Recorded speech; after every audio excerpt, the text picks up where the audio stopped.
All right, everybody, welcome back to another episode of Word with Ty Brownlow. I am your host, Ty Brownlow, and remember, no one is worthless. No story is worthless. Today, ladies and gentlemen, got a very special guest for y'all. Give you a couple of words about my guest. Lyricist. Thespian. That means acting. Thespian. That means acting for those who don't know. Okay. Coach. Bronx all day, y'all. All day. Every day. Please put your hands together for Mr. Drag On. What's up, brother? Oh no, man. How you? Man, I am great, man. I am great. I am glad to have you on the show. We are here to talk about you and everything you got going on. And man, you heard some of the words I used, okay? Some of the words I used to describe you. Lyricist, okay? We gonna talk about lyrics. We gonna talk about your lyrics, and we just gonna talk about lyrics in hip hop later on, you know. But man, my first question to you. Now, growing up, you grew up in the Bronx, okay? Who were some of your influences, and how did those influences, like how did you incorporate their styles into your music, if you did? My biggest influences was Rakim. You know what I mean? You know, that was my big influence. I'm a real 80s baby, so that was, you know, well, that is my favorite rapper in the world. Like, that's, like, he is what made me love hip hop. You know what I'm saying? Like, I love rap. I love the whole culture, the whole writing on a piece of paper, the still using a pen. Really, you know what I mean? You know, he's the one that actually did it for me, like, you know what I mean? You know, and of course, KRS-One. Actually, like, the first time I actually got put on to hip hop was KRS-One. You know what I'm saying? Put down productions. And then once hip hop elevated to Rakim, I was sold. I was like, whoa, I love this. This is incredible. Like, your franchise, like, Rakim was like God to me, you know what I mean? Like, real talk, you know what I mean? He's the rap God, though, you know? So, I mean, you can't go wrong with that, you know? Yeah. Okay, all right, okay. So, basically, Rakim, KRS-One, so, as I said before, lyricists, okay? These are lyrics. Like, I mean, you really have to listen to what they're saying, and what it is that they're saying is moving you as well, you know? Yes. Because, look, man, you done been in the game, you got about over 20 plus years in the game, okay? Yeah. You didn't see them come in and you didn't see them go out, all right? Not everybody's coming with that flavor, you know? Yeah. And they are showing the door on their way out, no matter how much time they spend, you know, in the house. So that doesn't really matter, okay? So now let me ask, man, you know, man, how did you, like, first link up with, like, Swizz and, like, the Rough Riders and everybody? How did that happen? I really don't remember. Roy Fonchon said, like, I just woke up one day and I was Rough Riders, you know what I mean? You know, like, all I really remember is what happened after that when I had to start my own record label called Hood Environment, and I just been focused on, I ain't gonna lie. Okay. That's quite all right, brother. Hey, that's quite all right. I mean, I get it. I understand. Now, also, let me just say something real quick. Now, you said you started your own label, Hood Entertainment, correct? Hood Environment. I'm sorry, Hood Environment. I'm sorry, please forgive. All right. So now, a lot of entertainment. They be like Hood Entertainment. I'd be like, nah, I mean, you know, but that's close enough, so it's all good. I ain't mad. I appreciate it. So now, let me just ask though, but like starting your own label, all right? As I said, you know, you've been in the game for a minute, man. I want to ask, looking back from when you first got into the game to now, you know, now I'm pretty sure you could come up with like a billion things, but just give me a few. Like, how has the music changed, and how has the industry changed?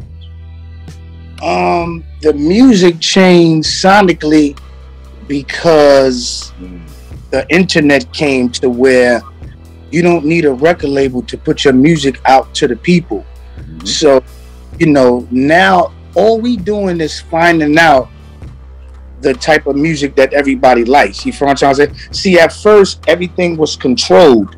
So you had no choice but to like this, that, this, that. True. Now, somebody could be in their own house, in their pajamas, like the type of style that they like, and they can easily hit the upload button.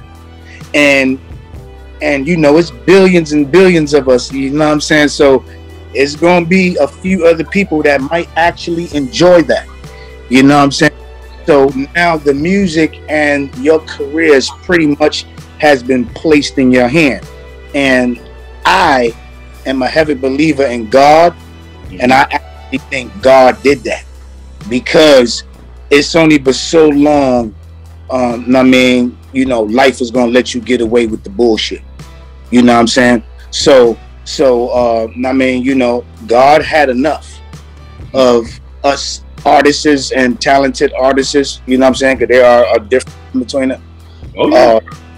And us talented artists that actually got jerked. You know what I'm saying? You know, like the rappers that's before me that paved the way. Mm-hmm. And none of this money that we received. You know what I'm saying? And it's because of the record label. You know what I'm saying? Because they actually started these artists off, and artists actually put their heart into what they did, which in return blew the record label up. Right. But they got what they were supposed to get. Like, you know what I'm saying? So now it's like, all right, tables turn now.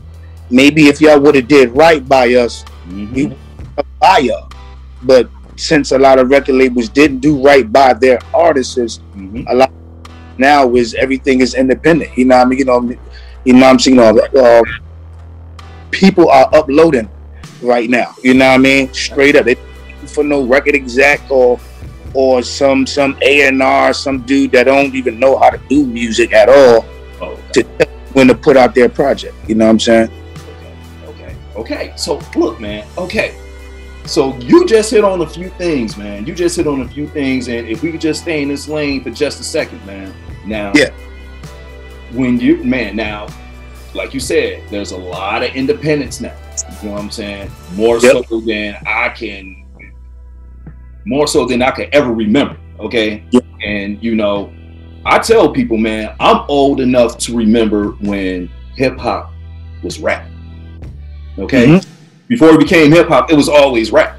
All right. I remember when hip hop first, when the term hip hop first came in, you couldn't do hip hop on certain blocks. You couldn't come walking down the street, dude. You couldn't get off the train or the bus with your backpack and all that. Oh man, come on, dude. Anyway, real.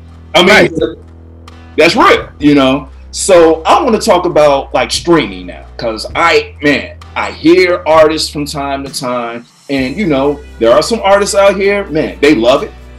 There are some artists out here, you know, they don't really care for it too much because of, you know, you have to get so many spins in order to get paid. What's your view on like music and the streaming, business? The music and the streaming business, I'm not really too mad at it. You know, it could be a lot better though. Okay. Like, it definitely could be a lot better. You know what I mean? You know, just far as both parties putting into it. You feel what I'm trying to say? So that's just what I feel. You know what I mean? But again, this is my first time touching this platform with my album that I just released March 5th.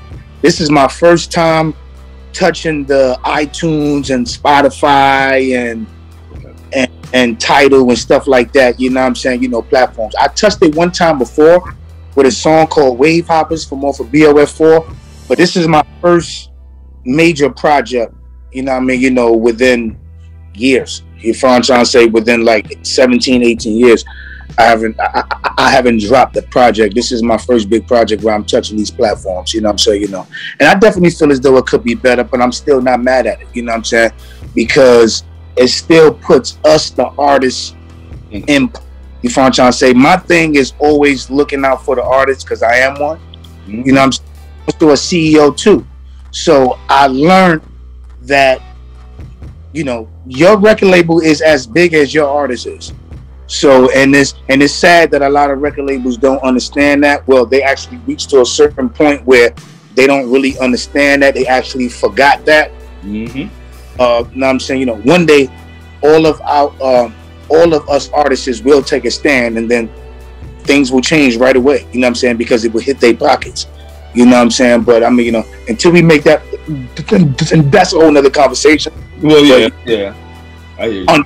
Make that move, then that's, and you know, you know, it's going to remain like this. But the way the transition of hip hop right now, yes, I'm not mad at it because it's at its most all-time high of independency ever. You find time, so you know, man. Yeah, dude. So look, I mean, that's my thing, and I'm just going to say it. You know, if nobody else says it, I'm going to say it. Music industry, big labels, man, it's only a matter of time. And when I say a matter of time, I literally mean about 3, maybe 5 years before, you know, it's over for you. And once it's over for you, I mean, man, everybody's, man, look here, everybody's free. So, okay. Yeah. So, you know what? Before I even get into that, let me ask about this album you got going, you know, that you have out. Like, how many joints on the album? The name of the album? Yes. And I got it reads 17 tracks because we put 2 skits on there, but there's 15 songs. Okay. The name of the album is called Pound BOF4 because, and the Pound BOF4 stems from Bars on Fire. You know what I'm saying? And those that's been following that trend knows that it's a Bars on Fire Part 1, Part 2, and Part 3. But Part 4 is a little different because this is the only one that's actually on streaming platforms. Part 1, 2, and 3 are just on datpiff.com. Crazy Shot, datpiff.com. I love them. I love that website. They definitely supported me. I gotta plug them in. My fault. But you know what I mean? You know, they have really been, you know what I mean, you know, like instrumental and really, you know what I mean, you know, like a big part of my comeback. You know what I'm saying? So that's where you can see Part 1 and Part 2 and Part 3 on. But you know, this Part 4 is different because Part 1 and 2 and 3, I really just wanted people to hear, yo, I'm back, I'm beasting, I'm going in. Right. I definitely catered to the same fan base that's been following that, but I really want people to just enjoy the whole project as a whole. You know what I'm saying? So, you know, it's a lot of joints. Like after track 5, you can feel like it starts to take a turn and it start going into a vibey type of feel. You know, and then I'll bring you back to it and then end you off right. You know what I'm saying? So, you know, it's different elements to the album. Like, you know what I'm saying? Word up. Well, let me just say this, man. And like I said, lyricists, thespian, culture, Bronx, okay? Look, man, you, first of all, 17, well, technically 15, 2 skits, okay? I'm just going to say this, you know, and this is not to criticize the music of today, you know. Yeah.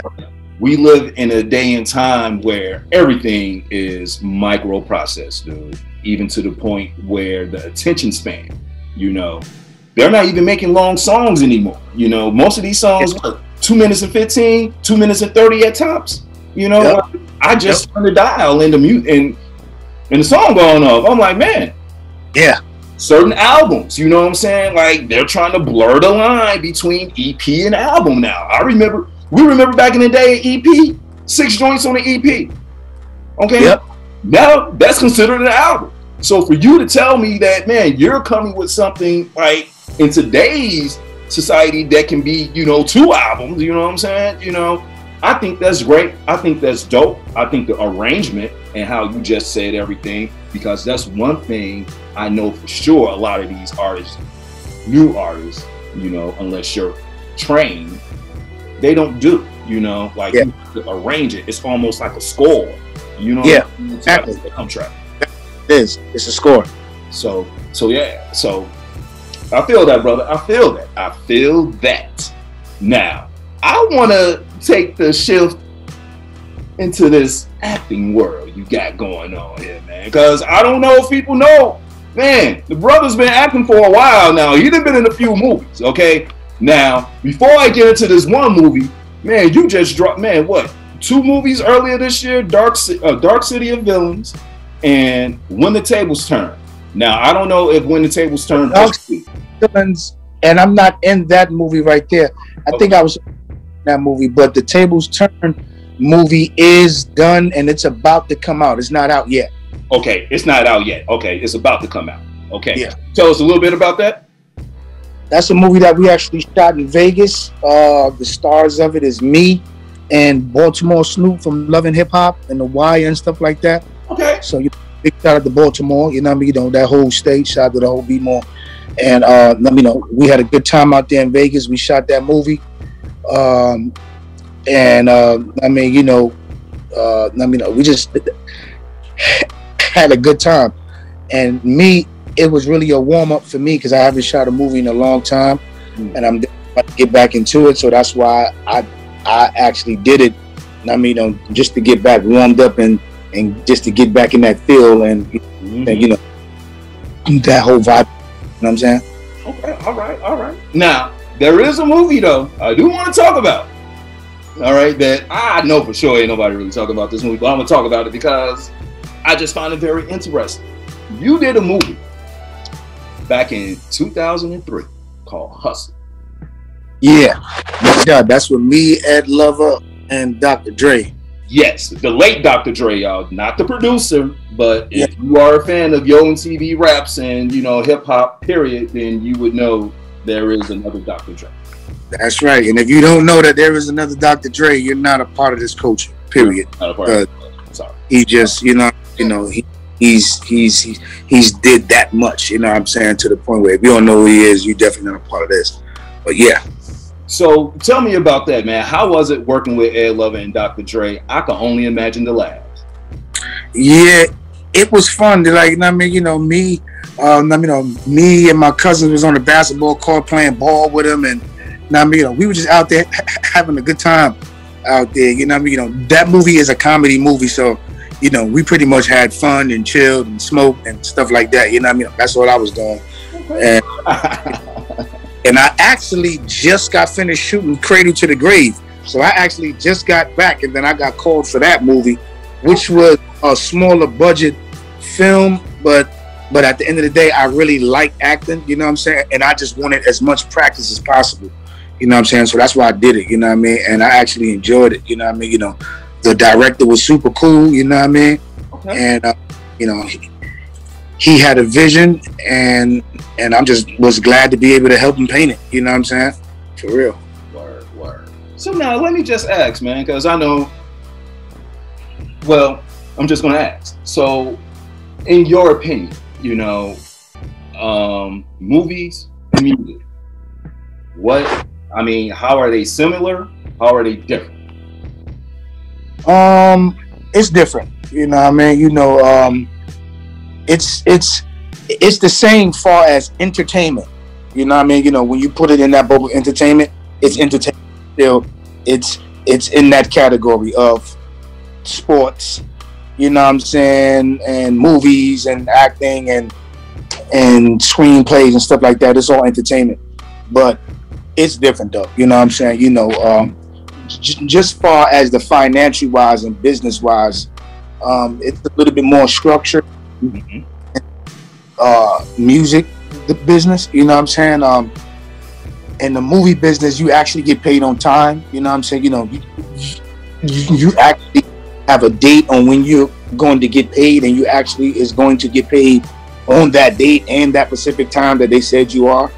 So, you know what I mean? You know, it's a big difference, you know what I'm saying? You know, as far as it, but far as when you look at it as a whole, it's all entertainment, you know what I'm saying? Gotcha. I appreciate that, man. I appreciate that.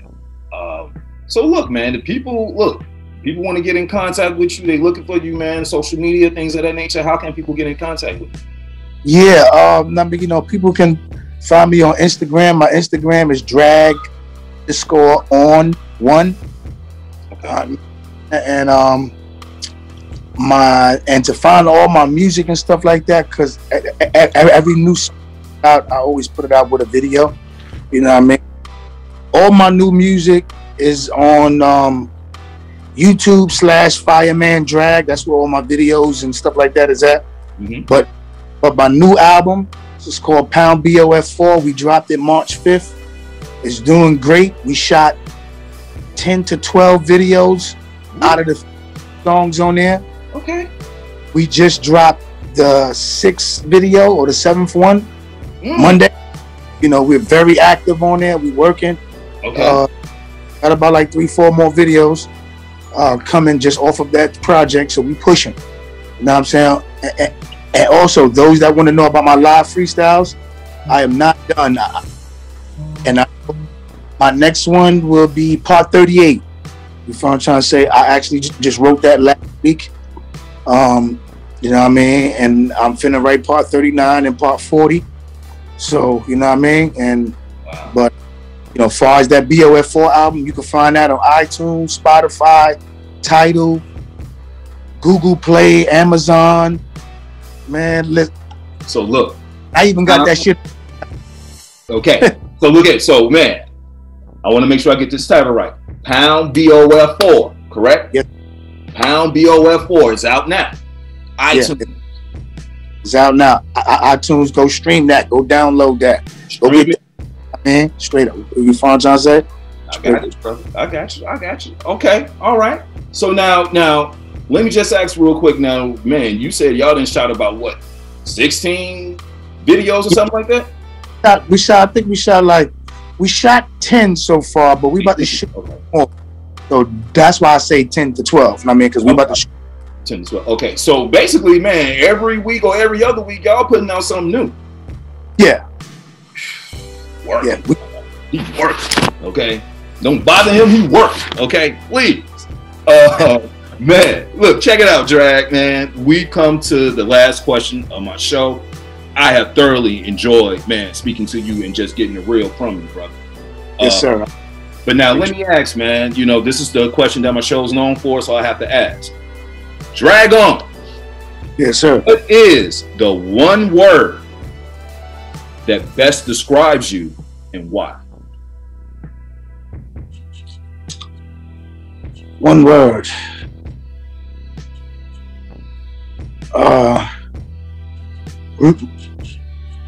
Resilient.